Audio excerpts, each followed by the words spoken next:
최근에 언론 보도로 접하는 정치 뉴스 중에 네. 제가 육성으로 웃은 네. 그 뉴스입니다. 저도 아마 올해 들어서 들은 말 중에 가장 어처구니 없는 진짜 이게 얘기였습니다. 무슨 소리라는 건지 도대체가. 검찰에서 오라고 얘기를 했는데 못 간다고 그 전날 5월 13일에 사유서에 쓴 불출석 사유입니다. 이게 특정 정당의 공천 개입 의혹에 관한 조사가 강행되면 추측성 보도가 양산돼서 조기 대선에 영향을 미칠 우려가 있다. 더불어민주당 이재명 후보의 재판들이 대선 이후로 연기된 점, 문재인 전 대통령의 뇌물 혐의를 수사한 검찰이 대면 조사 없이 기소한 점 등도 고려했다. 네. 그러니까 난 못 나가겠다. 수사 못 받겠다. 이 중에 제일 바람직한 말은 맨 마지막 문장이에요. 그러니까 나도 조사 없이 그냥 바로 기소해.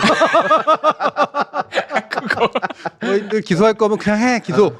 그냥 너희 편하게 그냥 뭘 가서 물어봐. 나 죄 있는 거 알잖아. 그냥 기소해. 그런 의도라면 오케이. 네. 인정. 그런 의도라면. 근데 아마 그런 의도가 좋아. 아닐 거야. 네. 근데 왜 그런 의도 일리가 없잖아요. 기소를 안 당하고 싶을 거 아니에요. 그렇죠. 근데 왜 조사 없이 무리하게 기소한 문재인 전 대통령 사례를 여기다 쏘놨지? 이유를 댈 게 없으니까요. 그렇다고 저런 걸 대면 아무거나 어떻게? 다 갖다 집어넣은 거지. 난 여기에 또 하나 소름 끼치는 의도가 숨어 있다고 생각합니다. 갖다 붙인 게 현 이제 곧 대통령 될 것 같은 네, 사람과 네, 그렇죠. 전 대통령이야. 네. 내가 그 급이란 얘기지. 뭐 그렇기도 하고. 나는 그게 되게 노골적으로 깔려 있다라고. 네. 예. 김문수급이기도 하고. 네, 예. 김은수급이기도 하고요. 본인이 대선 후보급이라는 심리가 여기서 묻어나잖아요. 이재명 후보 재판이 미뤄졌으니까 내 수사도 미뤄달라는 거 아니야. 네. 이거는 같은 대선 후보끼리나 얘기할 수 있는 본인의 아니 이미 한 번 누렸잖아요. 그렇죠. 한 번뿐만 아니라 여러 번 누렸죠 물론. 그 영부인 시절에도 누렸고. 예. 심지어는 대통령 아직 당선되지 않은 후보자 배우자 시절에도 누렸어. 그렇죠. 맞습니다. 네. 예. 그 당시에도 여러 가지 혐의가 그냥 완전히 공개가 됐음에도 불구하고 수사 안 당하고. 네. 여러 번 누린 거니까 이제 버릇처럼 지금 저렇게 얘기를 하고 있는 건데. 그리고 검찰총장 와이프일 때도 충분히 누렸을 거 아니에요? 아우 충분히 누렸죠. 예. 솔직히 이거보다 김건희가 말한 것도 열받는데요. 검찰이 더 열받아요. 네. 왜요? 이따위 얘기를 하고 소환 조사에 불응하면 가서 끌고 와야 될 거 아닙니까? 체포영장 받아야 된다. 그러니까. 굳이 말하면 네. 결국은 이제 새로운 정부에 의해서 손이 대어질 테니 네. 뭐 저항을 하든 안 하든 지금 하든 그때 하든 결국은 이루어진다라고 생각을 하고 본인들도. 네. 그리고 지금 뭐 그래서 더 먼저 나서서 설레발 칠 필요까지도 없다. 라는 약간은 자포자기 상태에 좀 가깝다라고 봐요. 이걸 가지고 무슨 공작이나 딜을 할 수 있는 상태가 이미 아니거든. 아 그걸 아는군요. 네. 또 한 가지 얘기가 나오고 있는 건 약간은 좀 저쪽을 본격적으로 뭔가 해보려고 하는 사람들이 이제 검찰 안에서 좀 더 커져가고 있다. 이 얘기는 저도 들었어요. 나와요. 네, 네. 그리고 약간 인사이동이나 이런 것들을 보면 그 가능성도 배제할 수는 없고. 그러면 그건 검찰 자체의 의중이거나 또는 뭐 총장의 의중이거나 이거라기보다는 그들의 진출을 더 이상 막을 수 없는 상태가 된 보통 이제 말기에 흔히 나타나는 현상 중에 하나인데 네. 예.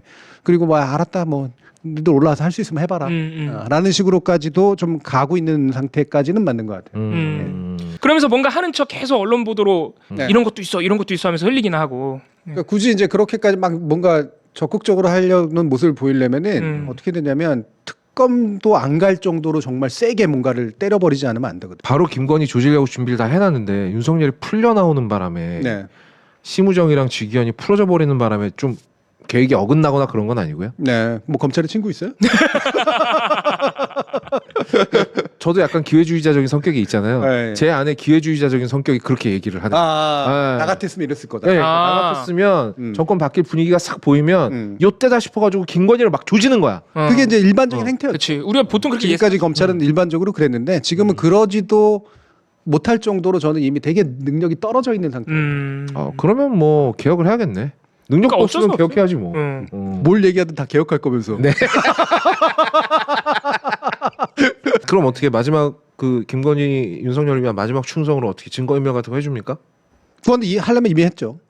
그거는 이미 정말 열심히 해준 게 김성은 구속영장 계속 기각했죠. 맞아. 거기다가 그 대통령실이랑 안가 경호처 압수수색 영장도 검찰이 계속 기각했거든요. 한 번도 못했어요. 그래서. 전화 다 바꾼 거. 네. 이미 증거인멸은 검찰이 충분히 도와줬다. 네. 그것 여기에 때문에 이제 그의 배우자인 네. 윤석열의 행보가 최근에 있잖아요. 저게 이제 바로 네. 출마하려고 이제 마음먹을 그 시절이구나. 처음으로 만든 페이스북 계정 사진이에요. 그리고 요 글은 여러분 뭐 이거는 잘 아시죠?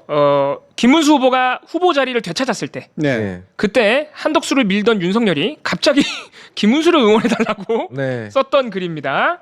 이제는 마음을 모아주십시오. 김문수 후보를 지지하셨던 분들 또한 이 과정을 겸허히 품고 서로의 손을 맞잡아야 합니다. 우리의 싸움은 내부가 아니라 자유를 위협하는 외부의 전체주의적 도전에 맞서는 싸움입니다. 저는 비록 탄핵이 나는 거센 정치의 소용돌이 속에 놓였지만 당에 늘 감사했습니다. 단 한 번도 당을 원망한 적이 없습니다. 아, 많은데. 정당은 국민의 뜻을 담는 그릇이기 때문입니다. 이번 대통령 선거는 단순한 정권 교체의 문제가 아닙니다. 정권 교체라는 말 이렇게 막 써도 돼? 그 지가 대통령이었는데 얼마 전까지. 그렇죠? 이거는 정권 교체를 넘어서 더 큰 걸 해야 된다는 얘기잖아. 네. 일단 정권 교체는 해야 된다는 거야. 그럼 그렇지. 그러니까 이거 어떤 정신 상태에서 나오는 얘기죠? 정권 교체하면은 민주당이 이겨야 된다는 얘기잖아. 아니 정권 교체를 넘어서야 됩니다라는 얘기를 하고 싶은 것 같은데 예. 왜 그런? 나 이해가 안 가요. 그러니까 넘어서려면 일단 그걸 넘어야 되잖아요. 그렇지. 예. 정권 교체는 전 인정하고 있는 것 같아요. 아, 그러면 혹시 김문수 후보를 지지하셨던 분들 또한 이 과정을 겸허히 품고 이재명을 지지하라는 얘기. 김문수가 떨어졌을 것으로 전제해서 한 말이다. 네. 라고 얘기하는 게 일반적인 해석이고 예. 네. 저도 그건 상당 부분 맞는 것 같아요. 근데 뒤로 다시 또 뒤집어 보면 굳이 말하면 뭐 이 사람이 정확하게 말하는 사람도 아니니까 대충 말하는 사람이니까 김문수 후보를 지지했던 사람들도 너무 미워하지 말고 한덕수 지지했던 사람이라는 사람 너무 미워하지 말고 이렇게 맞잡아야 된다 뭐 이렇게 해석해 줄 수도 있어요. 네, 예, 맞아요, 예, 맞아요. 예. 네. 근데 문제는 전체적으로 보면 정권 교체 문제로 넘어가게 되면 전체의 의미가 되게 좀 신기해져. 예, 예. 아무리 봐도 이재명 지지달라는 얘기인 것 같은데. 그래서 국민 여러분께 분명히 말씀해. 이제 우리 단결해야 돼. 단결해서 정권 교체해야 돼.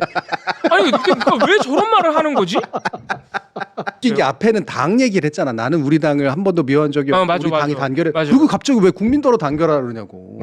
둘 중에 하나를 선택해야지. 전직 대통령으로서 국민에 대해서 전반적인 메시지를 그렇지. 내거나 아니면 자기 당에 대해서 메시지를 내거나 둘 중에 하나만 해야지. 아. 그럼 차라리 당원들이여 단결하라. 그러면 이해라도 가요. 그렇죠. 예.